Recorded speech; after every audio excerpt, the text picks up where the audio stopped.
Bonjour tout le monde, aujourd'hui un sujet dont tout le monde se souvient, la remontada. Et je crois qu'on a tous ce passage en tête. Non! Et vous voyez, j'ai volontairement laissé l'image noire, mais vous aviez déjà toutes les images en tête. Bref, ce soir du 8 mars 2017, la Terre a tremblé en Espagne et le ciel est tombé sur la tête de nos amis gaulois de Lutèce. Ce qui nous intéresse, c'est la malédiction qui a touché le Barça après cette victoire plus que douteuse. Mais avant de commencer, n'hésite pas à t'abonner, ce serait quand même dommage de regarder cette vidéo et de pas pouvoir voir les suivantes. Bref, 2016-2017, après cette élimination plus qu'étonnante du Barça face au Paris Saint-Germain, les Barcelonais affrontent cette fois-ci la Juventus de Turin. Et comme en huitième de finale, les Barcelonais prennent l'eau à l'extérieur et vont s'incliner 3-0. Et les Italiens vont même se permettre quelques petites blagues comme quoi le 4-0 serait un score maudit et comme quoi les Turinois feraient exprès de ne pas mettre le quatrième pour éviter la malédiction de la remontada.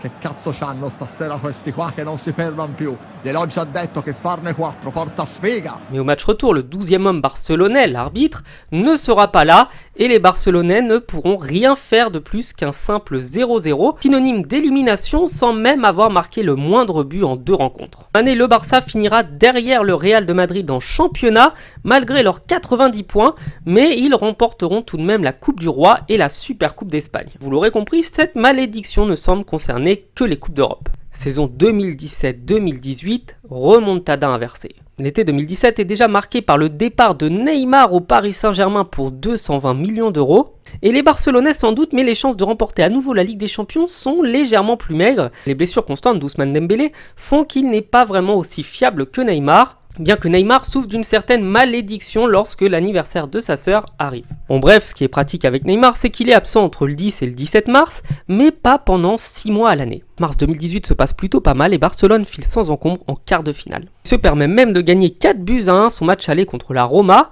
Oui, mais Barcelone, le créateur de la remontada, oublie que cela peut également s'appliquer à eux-mêmes. Et les commentateurs également doutent de l'élimination possible de Barcelone. Barcelone peut-il vraiment se faire peur? La Roma peut-elle réellement espérer un miracle? Et dès la 6e minute, Dzeko va redonner de l'espoir à la Roma. Il n'y a plus que 2 buts d'écart et 85 minutes restent à jouer. Autant vous le dire, les Romains sont remontés pour faire la remontada. Et à la 57e minute, Piqué oublie que les pénaltys peuvent être sifflés contre Barcelone et vient accrocher ce même Dzeko dans la surface. Ça nous fait donc 2-0 et il reste 30 minutes à jouer. Et tout le reste de la partie, le Barça subira en échangeant son traditionnel tiki-taka contre un tiki-taka digne du PSG en match retour. Et c'est sur un corner que les Romains marqueront le but du 3-0, synonyme d'élimination du Barça. 2018-2019, le Barça se hisse en demi-finale de Ligue des Champions contre Liverpool et remporte très facilement le match aller 3-0 avec notamment ce merveilleux coup franc de Messi. Et 3 buts d'avance, FC Barcelone. Vous connaissez la chanson. Et de nouveau à la 6e minute, Liverpool inscrit le but de l'espoir. Et au final, ça nous fera 2-0, puis 3-0, comme s'il s'agissait d'un copier-coller du match de l'année précédente. De nouveau sur corner, les Barcelonais se feront surprendre. Au final, les Anglais joueront très vite le coup et inscriront ce but du 4-0. 2019-2020, Covid et fin de saison bizarre. Cette fois-ci, pas de match retour, donc aucun risque pour Barcelone de subir une remontada. Sauf qu'en face, c'est le Bayern, et le Bayern, c'est pas Giron, c'est pas le PSG. Les Allemands vont pulvériser une défense barcelonaise complètement à la rue, et c'est même Coutinho prêté par le Barça au Bayern de Munich qui viendra inscrire le 8e but bavarois. Au revoir.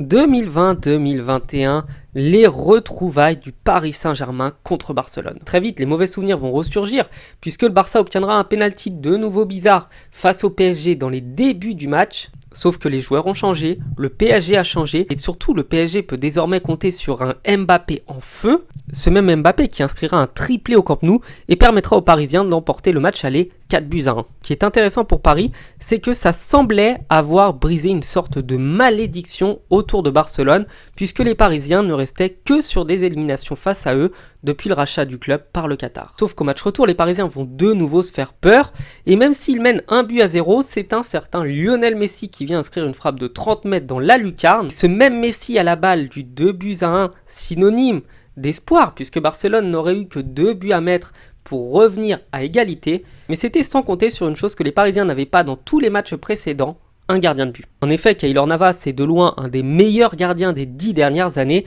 et il va sortir systématiquement toutes les tentatives barcelonaises, dont ce pénalty qu'il mettra sur la barre avant la mi-temps, et les Barcelonais ne pourront strictement rien faire de la partie à cause d'un gardien qui avait décidé d'être beaucoup trop fort ce soir-là. La fin du match sera plutôt tranquille et Paris s'imposera au cumul des deux matchs 5-2. La boucle était bouclée. 2021-2022 marquera un tournant immense dans le club barcelonais puisque Messi quitte le Barça après une vie entière consacrée au club de la Catalogne. Messi rejoindra le Paris Saint-Germain. Les Barcelonais, après s'être fait voler Neymar, se font cette fois-ci voler le meilleur joueur de l'histoire. Comme un symbole, la première année sans Lionel Messi signifiera la première élimination en phase de poule du FC Barcelone, première fois depuis 20 ans que ça arrivait. Et reversé en Europa League, le Barça va prendre une double claque contre Francfort au Camp Nou. Déjà, pour commencer, 20 000 supporters allemands sont parvenus à obtenir des places, ce qui fait que le Barça jouera quasiment à l'extérieur. Et même si Barcelone inscrira 2 buts en fin de match, ce qui aurait pu leur redonner un peu d'espoir comme la remontada, au final, le Barça sortira misérablement de la petite Coupe d'Europe. 2022-2023, le Barça n'y arrive toujours pas. Encore une fois éliminé de la Ligue des Champions, mais cette fois-ci dès la 5e journée du phase de poule. Et le fiasco aurait pu s'arrêter là, mais le Barça affrontera dès les 16e de finale une magnifique équipe de Manchester, qui les fera déjouer et qui les éliminera dès les 16e de finale de la petite Coupe d'Europe. Enfin voilà pour les fiascos barcelonais depuis la remontada. C'est le 7e cette saison. Et les Barcelonais auront littéralement tout vécu, des remontadas, des éliminations cinglantes et même des défaites surprises dans des toutes petites coupes d'Europe, bien loin du Barça de 2009 qui venait de remporter les 6 compétitions dans lesquelles ils étaient engagés. Et pour conclure, je dirais que le Barça a payé très chèrement sa dette envers la Coupe d'Europe et je ne serais évidemment pas malheureux pour eux puisque c'est quand même bien mérité et je pense que Chelsea et le PSG sont désormais vengés. Je vous laisse donc pour cette fin de vidéo aller voir mes autres vidéos, peut-être que certaines vous intéresseront, et je vous dis à bientôt sur la chaîne. Ciao.